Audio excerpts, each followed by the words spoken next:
Bem-vindos ao podcast Você Segurado. Aqui você encontra informação que protege e conteúdo que transforma. Professora, nós somos o quarto maior país produtor de alimentos no mundo, né?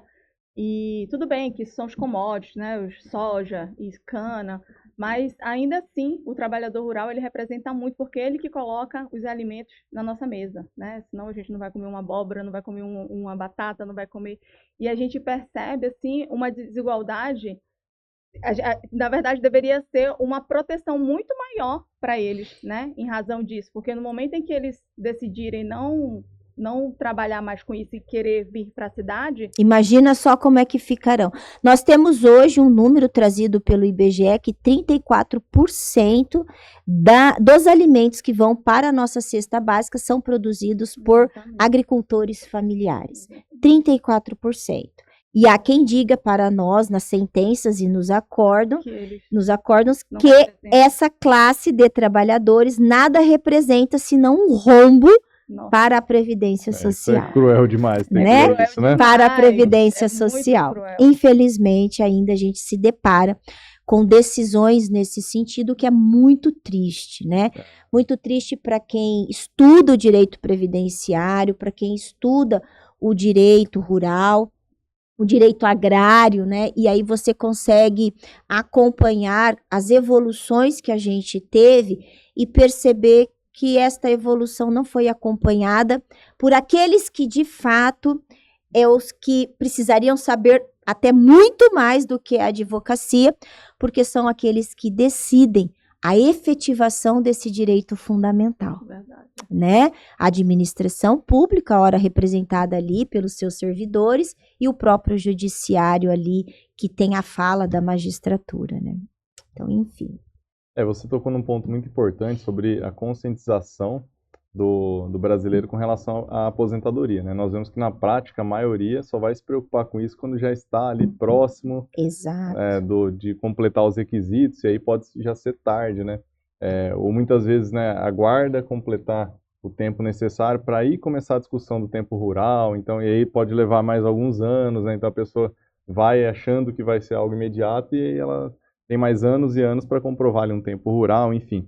Essa conscientização, ainda mais depois da reforma da Previdência, né, você hoje não dá para acreditar em simulador do INSS, né? De jeito nenhum, é utópico, né? É utópico. E, então, assim, acho que cada segurado, né, ele tem realmente que procurar ali um planejamento previdenciário, né, e considerar essas questões, principalmente com relação ao tempo rural, né, de já se preparar para que quando chegar no momento adequado, ele já tenha o reconhecimento do tempo, ele já esteja em uma situação mais adequada para fim de aposentadoria, né.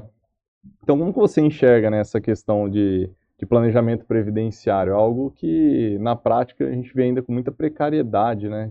Ainda falta essa cultura.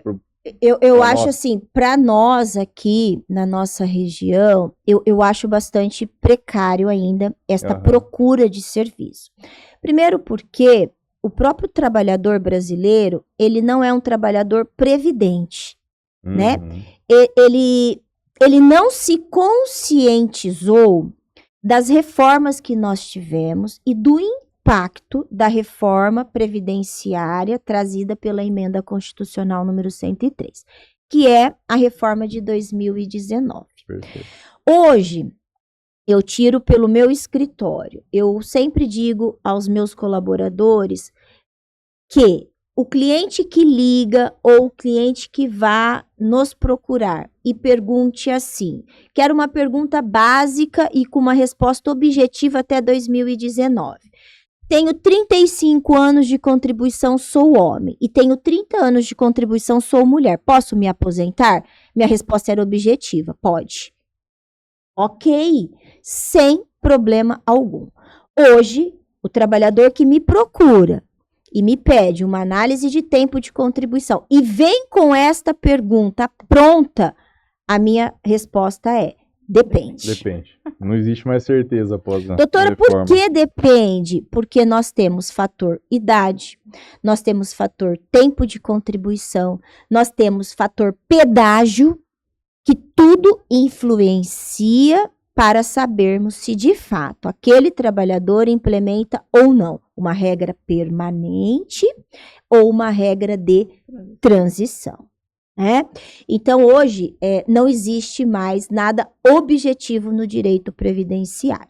Aquele simulador do INSS, aquilo é extremamente utópico, porque nós nunca encontramos, ou raramente encontramos, um Cadastro Nacional de Informações Sociais, o nosso CNIS, que é o extrato previdenciário do trabalhador, com todas as informações completinhas, sem qualquer indicador. Pode ser um indicador de alerta, pode ser um indicador de pendência, pode ser um indicador de acerto feito pelo INSS. Alguma coisa foi movimentado dentro daquele documento. E aquele documento, ele é o coração previdenciário do trabalhador. Por quê? Porque o INSS parte da convicção, e isso o próprio regulamento traz para nós, que as informações de tempo, as informações de remunerações, vínculos e remunerações constantes naquele documento é o que vale até prova em sentido contrário para fins previdenciários.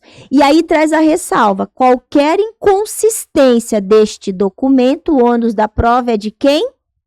Do trabalhador. Segurado que... E este segurado, este trabalhador que não acompanha a movimentação desse cadastro nacional e deixa para ver a situação deste documento nas vésperas da sua aposentadoria, ele se depara com no mínimo 10 indicadores que ele tem que sanar antes, para que depois então ele consiga de fato ter um tempo de contribuição efetivo, saber se essas remunerações foram efetivamente vertidas e se estão regulares, e ali ele partir, então, desses pressupostos pré-processuais para uma análise concreta de direitos e regras que ele poderá ou não implementar.